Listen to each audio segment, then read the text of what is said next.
Hello students, I welcome all of you in Kenes Educare. Today we are solving practice set number 41 of your chapter Banks and Simple Interest. This is chapter from your 7th mathematics and this practice set is based on the concept जो हमने learn किया था how to calculate if there is a 3 given data and 1 is a missing one. For example, I is equal to P multiply by R multiply by T upon 100. इस 4 data में से आपको कोई भी 3 आपको डेटा गिवन है, इनमें से रिमेनिंग 1 आपको कैलकुलेट करना है. On the basis of that this concept we are solving practice set number 41. तो आइए स्टार्ट करते हैं फ्रॉम द क्वेश्चन नंबर 1 से.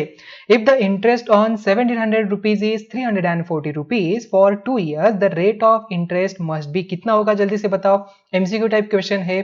तो I is equal to P multiply by R multiply by T upon 100. Principal amount कितनी है 1700. तो 1700 multiply by R, how much it is rate of interest. देखिए हमें कैलकुलेट करना है रेट ऑफ इंटरेस्ट, मतलब R यहाँ पर आ जाएगा. टोटल टाइम्स कितना है 2 years डिवाइडेड बाय 100 एंड 340 क्या है यहाँ पर रेट ऑफ, यहाँ पर इंटरेस्ट अमाउंट है. सो देयरफॉर 340 यहाँ पर आ जाएगा.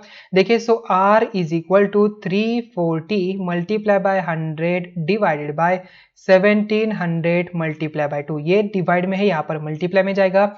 ये दोनों भी मल्टीप्लाई में ही डिवाइड में आ जाएंगे.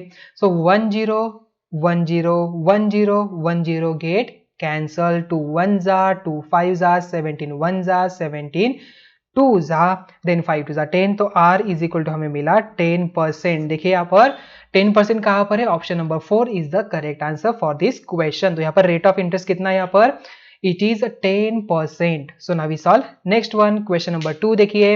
If the interest on 3000 rupees is 600 rupees at a certain rate of for a certain number of years, what will be the interest beyond 1500 rupees under the same condition. Condition तो same ही यहाँ पर है. तो देखिए इसका solution क्या हो जाएगा.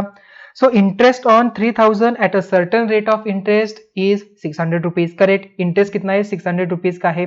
So let us suppose the interest on rupees 1500 at the same rate. यहाँ पर x मान लेते हैं. तो यहाँ पर क्या हो जाएगा, देखिए 600 divided by 3000 is equal to x upon कितना यहाँ पर amount 1500 rupees. So x is equal to क्या होगा 600 multiply by 1500 because it is an divide. तो ये मल्टीप्लाई में चला जाएगा. सो आफ्टर दैट डिवाइड में यहाँ पर क्या बचेगा 3000 rupees. 1 2 3 1 2 3 0 get cancel. 3 1s are 3 5s are 6 5s are 30. तो x इज इक्वल टू हमें मिल जाएगा 300 रुपीज. सो यहाँ पर 300 रुपीज कहाँ पर है, तो option number 1 is the correct answer 300 rupees.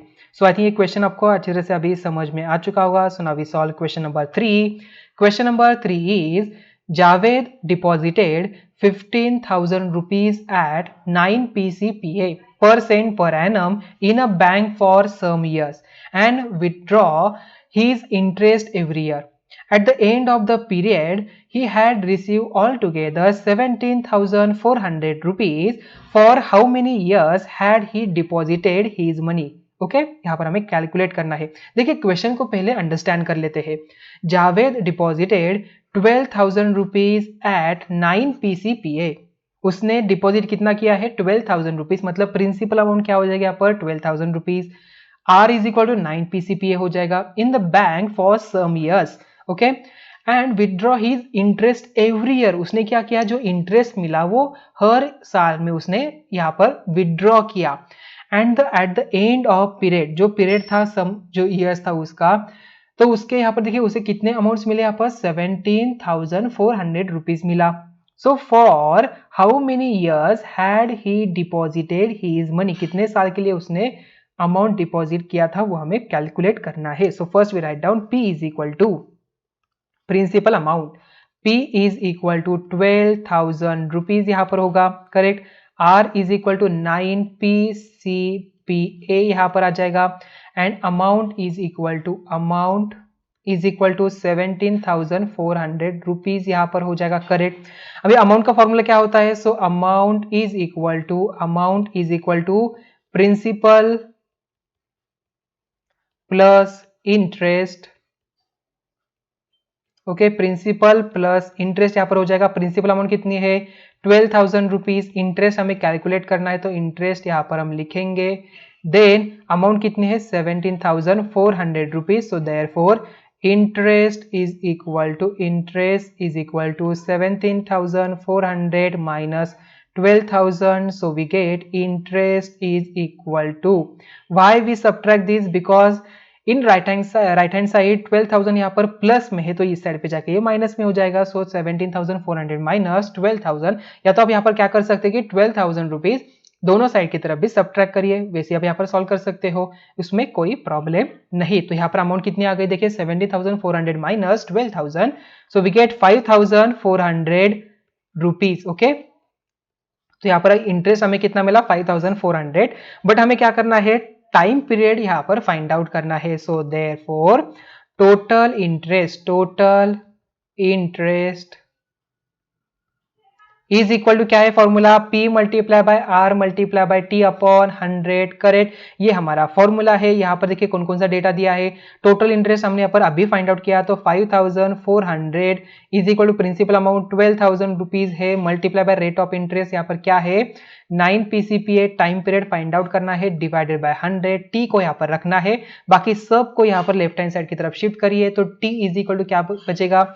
सो 5,400 ये डिवाइड वाला मल्टीप्लाई हो जाएगा 100 एंड मल्टीप्लाई वाले सभी डिवाइड में आ जाएंगे तो 12,000 rupees multiply by 9, 1 2 1 2 1 0 get cancel. Okay, अभी T इज इक्वल टू क्या बचा है, सो 540 डिवाइडेड बाय 12 मल्टीप्लाई बाय, हम यहाँ पर 2 की जो डिविजिबल प्रॉपर्टी है 2 की, ये भी आप उससे यहाँ पर यूज कर सकते हो। देखिए 2 6 जा, देन यहाँ पर देखिए 2 2 जा, 2 7 जा, देन 0 अगेन यहाँ पर 2 से हम डिवाइड कर सकते हैं, 2 3 जा, देन या तो आप देखिए डायरेक्टली 3 से 9 से भी डिवाइड कर सकते हैं, 9 1 जा, 9 3 जा 0, 6 1 जा, 6 5 जा, so T is equal to we get 5 years. Okay, तो टाइम पीरियड कितना था यहाँ पर 5 ईयर्स का टाइम पीरियड था। सो हम यहाँ पर अंत में आंसर लिखेंगे, Javed had deposited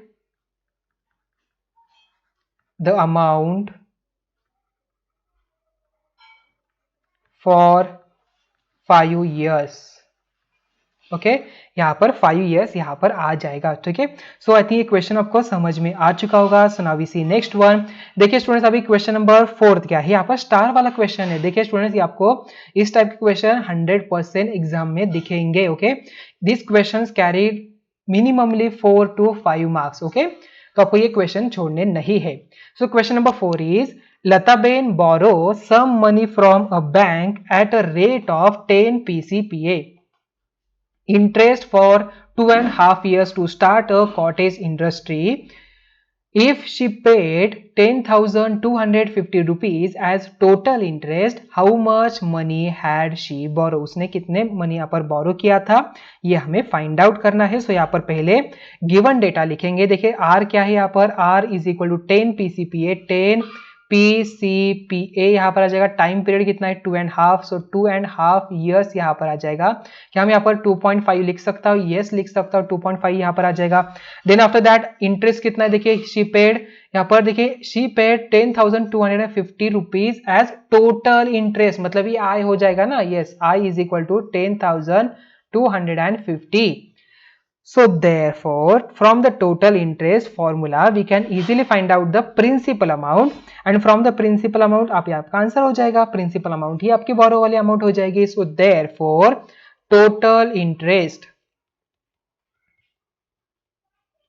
is equal to P multiply by R multiply by T divided by 100. So therefore 10,250 multiply bye, यहाँ पर देखिए डायरेक्टली आप यहाँ पर कर सकते हैं, या तो आप पहले वैल्यू पुट करिए, प्रिंसिपल अमाउंट हमें फाइंड आउट करनी है, P ऐसे ही रखेंगे, R यहाँ पर क्या है 10 है, multiply by time period 2.5 years का होगा, देन डिवाइडेड बाय 100, देखिए 10 मल्टीप्लाई बाय 2.5 25 बन जाता है। So P is equal to, P यहाँ पर ऊपर ही रहेगा, 100 को यहाँ पर मल्टीप्लाई में भेज दीजिए तो 10 250 multiply by 100 divided bye 10 multiply by 2.5 25 यहाँ पर आ जाएगा। ओके, सो 25 वन जा 25 फोर जा, तो प्रिंसिपल अमाउंट यहाँ पर बनेगी 10,250 multiply by 4, so we get P is equal to 41,000 rupees. Okay, यहाँ पर हमें प्रिंसिपल अमाउंट कितनी मिली, 41,000 रुपीज हमें यहाँ पर मिल गई। So therefore we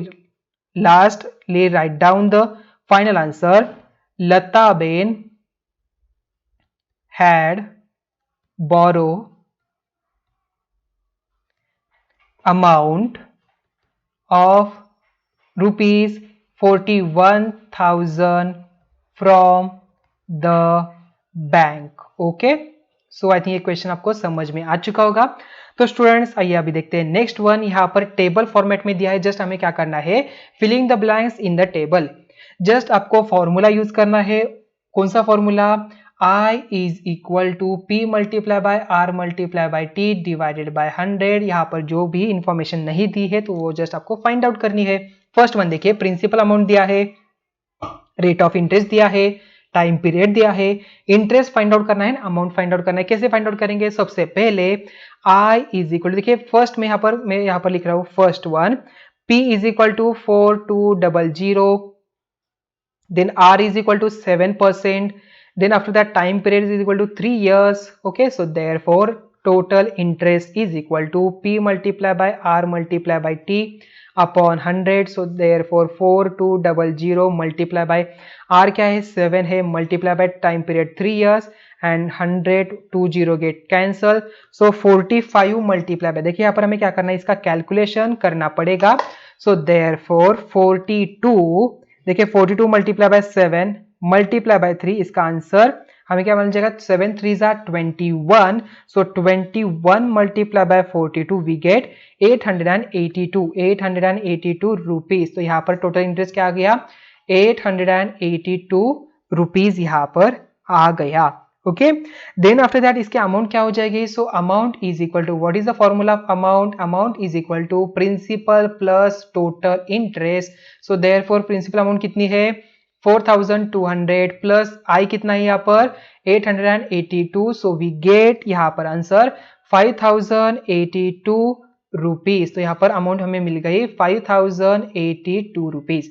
similarly for the second one, अभी प्रिंसिपल अमाउंट यहाँ पर फाइंड आउट करनी है। ओके, सो देखिए प्रिंसिपल अमाउंट फाइंड आउट करनी है, यहाँ पर रेट ऑफ इंटरेस्ट दिया है, देन इंटरेस्ट भी यहाँ पर अमाउंट दिया है, देन टाइम पीरियड भी यहाँ पर दिया है, मतलब आर हमें पता है। तो I इज इक्वल टू क्या हो जाएगा 1200 rupees, R is equal to 6%, time period is equal to 4 years। So therefore I का formula P multiply by R multiply by T upon 100। देखिए हमें फाइंड आउट क्या करना है, principal amount. So therefore P is equal to I multiply by 100 upon R multiply by T। ऐसे भी आप formula को रीअरेंज कर सकते हो। तो P इज इक्वल टू क्या बनेगा, I कितना है 1200 मल्टीप्लाई बाय 100 डिवाइडेड बाय यहाँ पर 6% है, मल्टीप्लाई बाय 4 years है। तो क्या आप यहाँ पर इसे कैलकुलेट कर सकते हो, यस कर सकते हो। तो यहाँ पर प्रिंसिपल अमाउंट आपको मिल जाएगी यहाँ पर कैलकुलेट करने के बाद। देखिए कैसे करेंगे, सो 2 2 जा 4, यहाँ पर 50 आ गया, अगेन 2 1 जा 25 यहाँ पर बन गया, देन 6 1 जा 6 2 जा 200 मल्टीप्लाई बाय 25। तो ये आता है प्रिंसिपल अमाउंट 5000 रुपीज। ओके, तो प्रिंसिपल अमाउंट कितनी हो गई यहाँ पर 5000 rupees and amount is equal to what is the formula for the amount, P plus I यहाँ पर बनेगा total interest plus principal amount 5000 plus 1200। So therefore we get total यहाँ पर अमाउंट कितनी हो जाएगी 6200 रुपीज। सो देयरफॉर 6200 यहाँ पर बन जाता है। सो नाउ थर्ड वन, यहाँ पर प्रिंसिपल अमाउंट दिया है 8000 rupees. So P is equal to 8000 rupees, then यहाँ पर 5% हो जाएगा, तो 5% यहाँ पर बन गया। टाइम पीरियड हमें कैलकुलेट करना है, so now we need to be find out the time, यहाँ पर how many total the time. So therefore I is equal to what is the formula, P multiply by R multiply by T divided by 100। यही formula use करना है students. So therefore can we just rearrange these terms? Yes, T is equal to I multiply by 100 divided by R multiply by P।